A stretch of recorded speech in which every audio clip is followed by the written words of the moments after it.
Ô, querido, E aí, tudo bem, Siri? uma live atrás da outra? Oi? Tá fazendo uma live atrás da outra? Na verdade, só fiz duas hoje. Uma agora que estava marcada já há um tempo e a nossa agora. Ah, tá, show de bola. Pô, e aí, como é que tá? Boa noite, né? Falei contigo? Desculpa. Boa noite, tudo bem? Boa noite, tudo bem?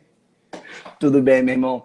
Vem cá, então, para quem tá entrando aí, né? Boa noite também. E vou explicar um pouquinho como é que vai ser o nosso quadro aqui, que vamos começar nesse nosso papo de fé e cidade, né? Fé e cidade por quê, né? De alguma forma, fé no evangelho, o que nós temos aqui, que vamos falar, e a cidade é esse lugar que não tem como, né, como se fala fé no evangelho, não é uma coisa simplesmente, né, ao além, é nessa vida aqui, é nessa cidade, né? Então, gente, vocês estão chegando aí, vamos começar a falar toda terça-feira, 8 horas, sobre um papo de fé e cidade, para falar como é que o evangelho realmente ele se faz nas nossas cidades, né? E aqui na cidade, por exemplo, do Rio de Janeiro. Então, um pouco isso. E aí, hoje, né, o assunto vai ser quem são os estrangeiros, né, meu irmão? Das nossas cidades aí. E até eu estava pensando aqui antes, que é o seguinte, né? A cidade tem uma complexidade porque, por natureza, a cidade ela tem uma competição entre os indivíduos, né? Muitas das vezes quem se torna cidadão e cidadão com direito à cidade é quem tem bens e não são as pessoas que quem não tem bens acaba não tendo esse acesso realmente ao direito à cidade, né? E como é que e isso é a grande maioria. Isso se a gente pensar numa análise, né? Antes da pandemia já era muito forte. Agora na pandemia a gente está vendo como é que as pessoas que quem pode ficar, né, tem o privilégio de ficar em casa, por exemplo, com todo dia comida em casa e tal, são realmente os privilegiados. Então, como é que o evangelho trata, né, as pessoas que não têm bens, né, que não têm direito à cidade, quem são essas pessoas? E hoje eu acho que a gente vai falar aqui quem são os estrangeiros nessa cidade que não têm bens, né? Estão aqui, muitas das vezes vivem aqui, mas não se sente realmente parte, não se sente cidadão dessa cidade com direito a essa cidade. É um pouco disso, né, meu amigo? Isso aí, meu amigo. Primeiro, agradecer por esse espaço, por essa troca entre nós. Também lembrar... você me ouve bem? Uhum. Sim. Lembrar do que é essa categoria estrangeiro na Bíblia, né? O evento mais importante do Antigo Testamento, que aparece em toda a memória bíblica, é o Êxodo.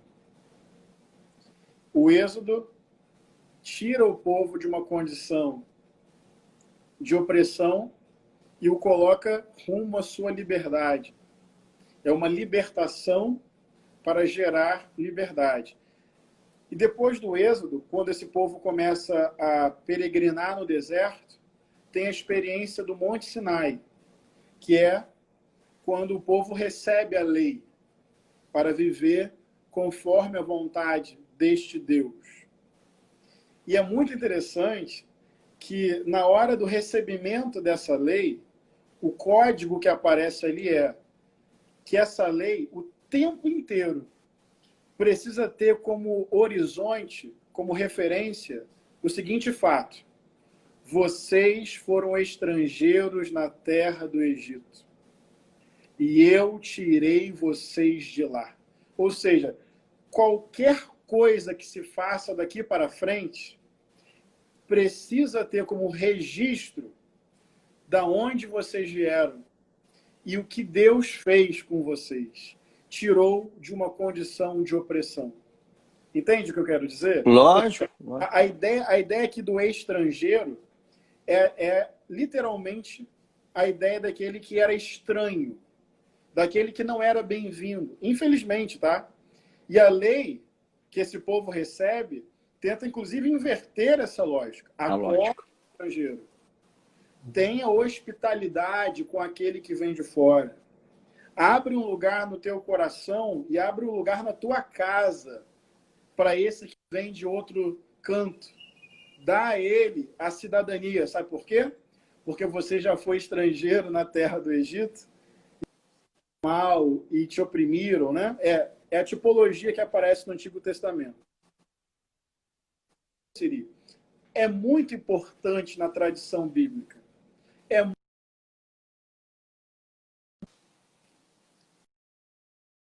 também no Novo Testamento, no Evangelho. Pausou.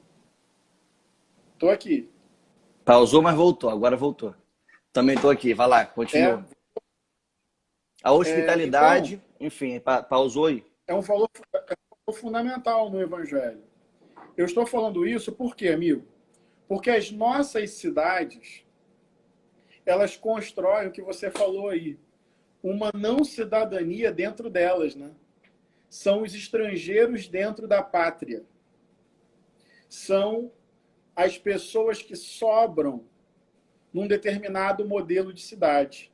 E isso é desde sempre. São as pessoas que não encontram cidadania, abrigo e reconhecimento na sua própria terra. E daí, amigo, isso tem a ver com desigualdade social, que produz pobreza e miséria. Isso tem a ver com racismo estrutural, que também identifica esse povo negro como não plenamente cidadão. Isso tem a ver com a ausência de políticas públicas de garantia de direitos e cobertura de serviços. Uhum.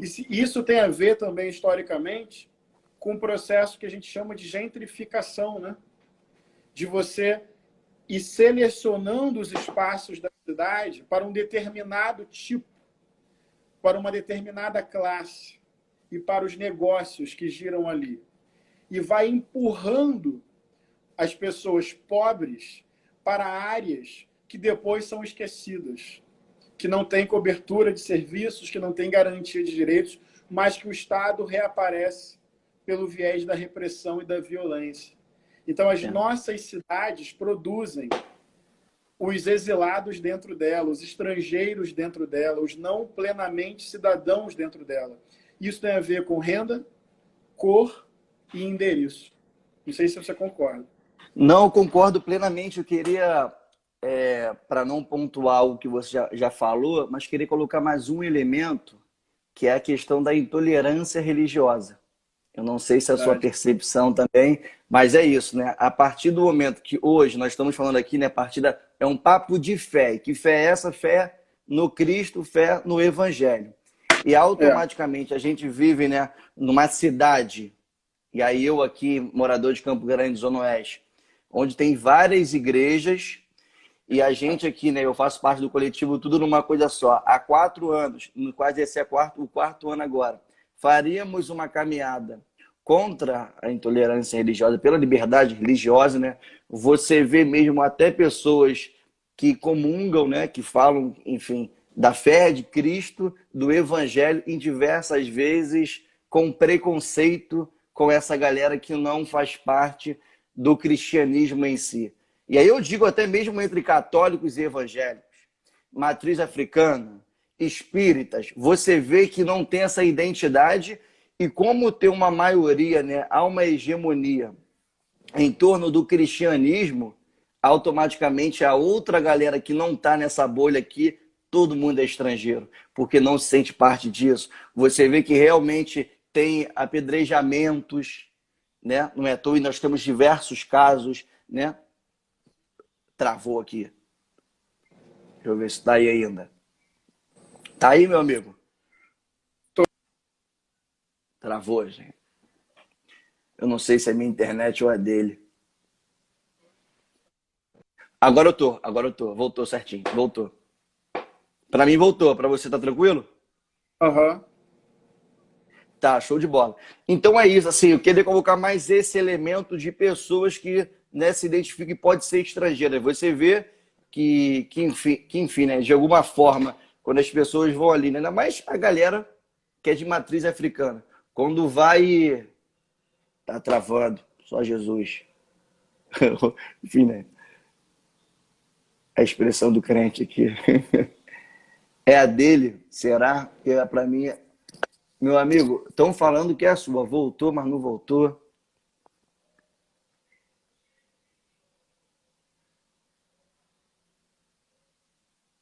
Pastor travando.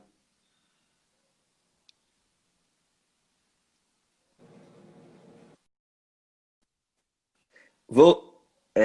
Boa, saiu, agora ele vai voltar de novo.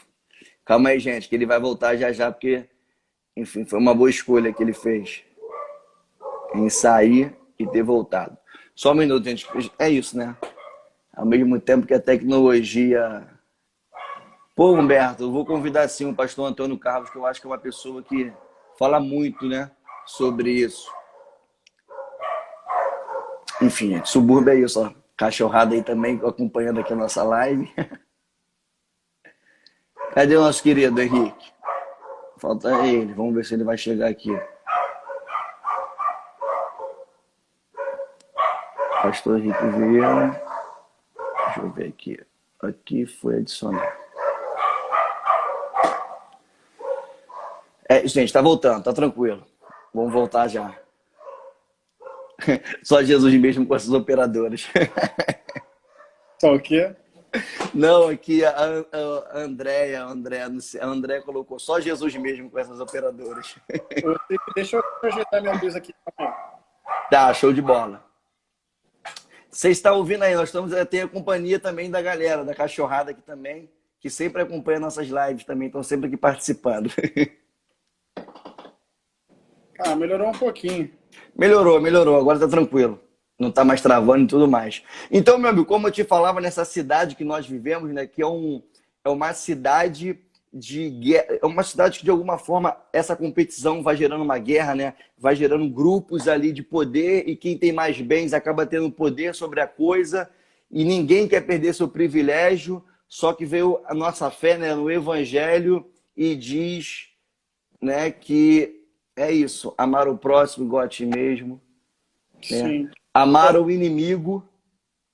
Amar o estrangeiro. Nossa, essas operadoras hoje não estão colaborando com a gente. Ué, tá travando ainda? Agora voltou, mas tinha travado. Pra mim não travou não, deve ser a sua internet, Siri. Não, mas o pessoal tá falando aqui, ó. Não, essa é a internet do pastor. Essa Não, galera se do liga. coletivo aí. É a galera do coletivo também, né? Não, todo mundo aqui. Tem a galera aqui do coletivo mesmo. Então se liga, até para passar a bola, voltar para você, né? Eu tava aqui vendo, até mesmo para dar um ponto aqui específico, eu fui ver o que realmente no Wikipédia é estrangeiro. Aí tá assim, ó, um estrangeiro é uma pessoa a qual não tem cidadania, não é cidadão ou natural do país que se encontra. No caso aqui a gente está tratando de cidade, né? Em determinado momento. A situação pode ser modificada com a naturalização, trâmite pelo qual o estrangeiro torna-se cidadão nacional de um país. Aí eu queria pegar isso aqui, essa naturalização, né? Que é uma espécie do que nós estamos tratando aqui, justamente quando, na lógica da cidade que nós vivemos hoje, é uma lógica de quando você começa a ter bens, quando você começa a ter um bom trabalho, um bom emprego, mora num lugar específico. Isso tá muito no consciente das pessoas, né? E a gente sempre vem aqui falando, ó, a Zona Oeste existe, a favela existe, tem muita gente boa. Aquele lugar é um lugar de muita potencialidade, porque há um olhar muito claro, né, de preconceito para cada região da cidade, aqui da cidade, enfim, né, da cidade do Rio. Né? E outras cidades também, isso é muito. A cidade do Rio também não é só particular daqui, né? É nas cidades do Brasil como um todo.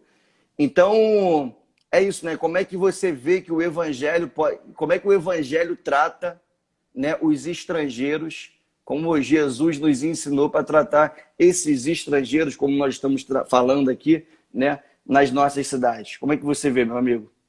Sabe, amigo, eu vejo assim. Posso contar uma pequena história? Lógico. Eu fui vereador em Niterói de 2012 a 2016.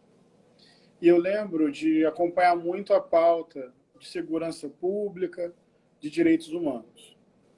E eu lembro uma vez, tá travado ou tá dando para me Não, ouvir? tá bem, tá voando, show de bola. Eu lembro de uma vez, quando senhoras de uma rua de classe média alta, de um bairro de Niterói, na região oceânica, elas me procuraram me contando uma ideia, enfim, que elas julgaram brilhante para promover segurança na rua. E eu estou falando de segurança porque o dispositivo do medo, associado ao dispositivo da segurança, é um dispositivo que o tempo inteiro constrói a imagem desse estranho, desse inimigo, desse não cidadão, desse ser que é anômalo no espaço da cidadania. Enfim, elas falaram assim, nós colocamos câmeras na casa voltadas para a rua. Tá, câmera, até aí. E distribuímos apitos entre nós aqui na rua. Por que apitos? Porque quando a gente, de dentro de casa, vê no nosso monitor uma pessoa estranha passando na rua, guarda essa expressão. Estranha. Quando a gente vê uma pessoa estranha passando na rua, a gente começa a apitar. E se uma pessoa ouve esse apito, ela apita também. A outra apita também. Então vira um apitaço. E a ideia é que essa pessoa que está andando na rua se sinta inibida por esses apitos e não cometa algum delito. Isso é ela falando para você. Como você reagiu a isso? Siri, eu estou contando essa história já para responder a sua pergunta, para a gente continuar conversando sobre o que o evangelho tem a ver com isso. Mas a primeira pergunta que eu fiz foi: quem é a pessoa estranha? Como se define a pessoa estranha? Entende? Lógico. Essa pessoa estranha tem cor? Muito provavelmente. Entende? Como é que a gente está criando um modelo de cidade? Olha só. Estamos criando um modelo de sociedade e, consequentemente, um modelo de cidade, porque a cidade é o lugar onde a sociedade se materializa, né? O que existe é a cidade. Estado do Rio, um conjunto de cidades. Brasil, um conjunto de cidades. A cidade é o núcleo onde a vida acontece, onde a política interfere. Entende o que eu quero dizer? É um dos corpos, tem tudo. O que existe é a cidade, entendeu? Então, quando eu falo de modelo de sociedade, é modelo de cidade. A gente está criando uma sociedade-cidade de esvaziamento do espaço coletivo, esvaziamento do sentido comunitário. As praças estão vazias e os shoppings estão cheios. Não agora na pandemia. Agora, em tese, está tudo vazio. Eu estou falando em termos estruturais, certo? Sim, Mas sim. já parou para pensar no significado disso? Por que as praças estão vazias e por que os shoppings estão cheios?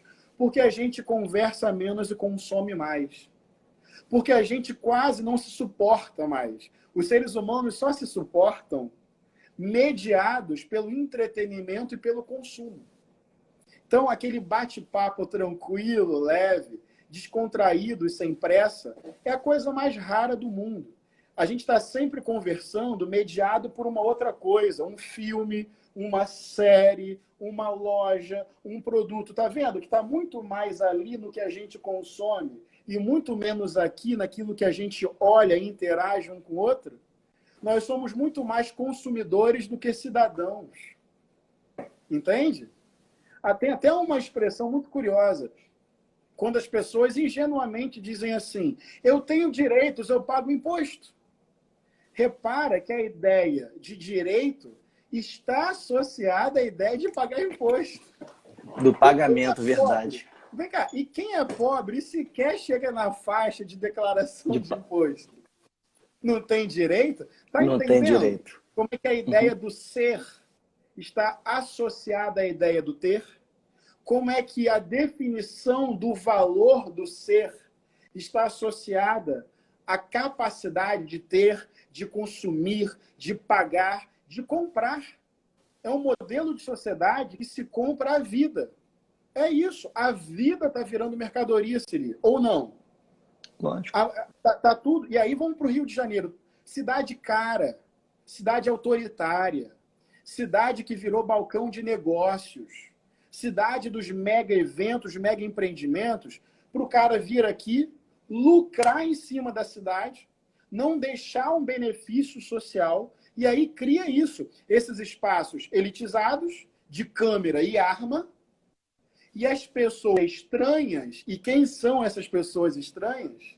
Que se amontoem no metrô, que se amontoem na Central do Brasil, que se amontoem nas favelas. E aí, essas pessoas só são reconhecidas à medida e na Seus medida... bens.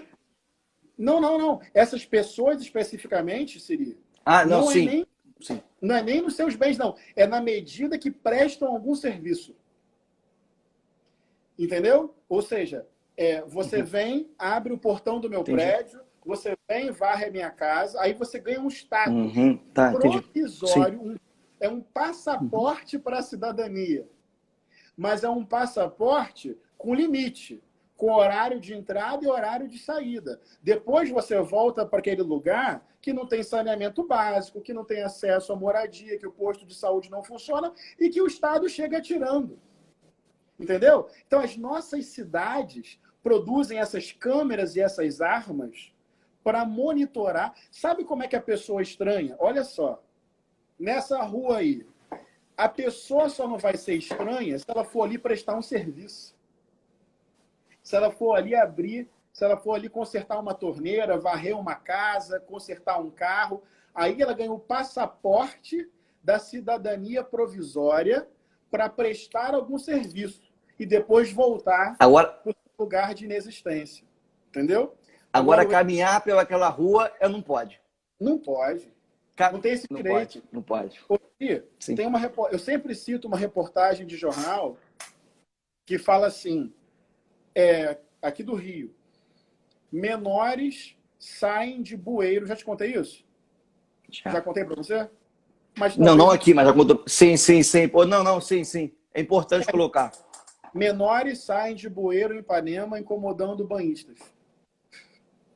Meu irmão, são crianças vivendo no esgoto. E o problema para a matéria é que elas saem do esgoto e incomodam a verdadeira cidadania carioca. Entendeu? O melhor dos mundos para essa matéria, para o olhar dessa matéria, é que essas crianças ficassem no esgoto, então, né? E, aliás, nem são chamadas de crianças, são menores. Daí, respondendo sua pergunta, o evangelho, meu irmão, o evangelho implode essas categorias. O evangelho pega os estranhos e diz assim, mas estes são os primeiros a entrar no reino de Deus. Jesus andou prioritariamente com os estranhos, com os estrangeiros, com os exilados, com os subalternizados, com os estigmatizados. E vou dizer mais, Siri. Jesus da Galileia, Jesus de Nazaré. No limite, Jesus era um corpo estranho. Tinha o estigma de quem morava em lugar pobre. Entendeu, meu irmão? Entendo. Então, você, quando na zona oeste do Rio de Janeiro, organiza um coletivo para discutir a cidade, para discutir a sua territorialidade, para promover cultura, debate, consciência social, cidadania, para mim, você está praticando o Evangelho de Jesus. Para mim, você está chamando a atenção do Rio de Janeiro para o absurdo desse modelo de cidade balcão de negócios. Para mim, você está com o teu corpo, com a tua história, com a tua origem e com a tua coerência enraizado na Galileia carioca, na Nazaré do Rio de Janeiro. Nesse espaço onde o grito precisa surgir para corrigir essa cidadania de classe, de renda e de endereço. Meu irmão, quando você falou assim, da cidade negócio e cidade olímpica, por exemplo, que nós já passamos, mas é uma história muito recente, e isso modificou muito a estrutura, mais ainda, da cidade do Rio de Janeiro, eu lembro que a única coisa que teve aqui na Zona Oeste na cidade olímpica, né? A Zona Oeste, enfim, né? É um território imenso, com mais de 2 milhões de pessoas. A única coisa que teve aqui foi aqui no Centro Esportivo, em Campo Grande, que foram shows. Simplesmente.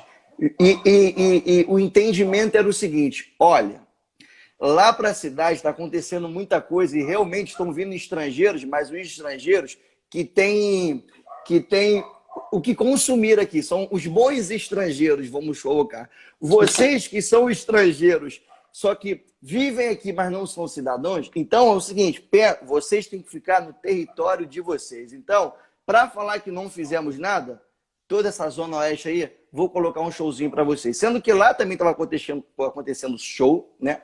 Enfim, na Barra da Tijuca, mas muito mais no centro, na Zona Sul. Realmente acontecia essa cidade, né? Essa cidade olímpica. O cartão postal estava realmente pulsando ali, mas tinha um determinado...